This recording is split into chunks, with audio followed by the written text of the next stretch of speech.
The key things, I suppose the key things that you can do to support a student experiencing mental health difficulties aren't too dissimilar from the things that you could do to support anybody, in that, you know, it would be good to aim to treat all students in a way that they feel that their concerns are being listened to, and also that you're clear about the amount of time and amount of support that you're able to give them. Sometimes students experiencing mental health difficulties might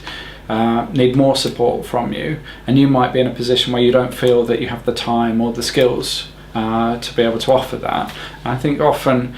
that can be quite challenging for academic staff, and I think the key thing to try and remember is that there are other sources of support within the university, and it's better to be clear to students about the limits of your own expertise rather than getting involved in something that can very swiftly become quite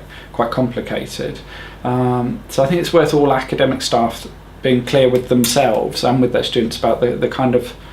support they can offer and the limits to that support as well, because we don't expect academic staff to do everything for students. Obviously, that, you know, their primary role is to teach, and I think if they're doing things beyond that are taking up more of their time, then they probably need to be looking at what other services within the university can be helping them. But in general terms, I think students benefit from being supported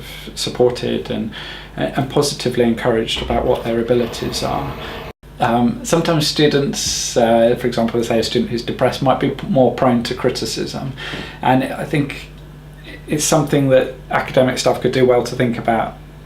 in terms of how they give constructive criticism to students. And I think that's a challenge, you know, whoever you're working with. But I suppose it's particularly relevant with students who, you know, have got kind of low self-confidence, or might not be thinking that university is the right place for them. They might be having their doubts. So if you can kind of be clear about, if somebody's not doing what you'd expect of them, be clear about what you do expect of them, and clear about how they can go about achieving that, and also supportive of any efforts they might be making to get that extra help in the college, because I think it's usually quite a mature student who goes to ask for help, and that's something that needs to be recognised, rather than thinking, well, they need help, they're obviously failing.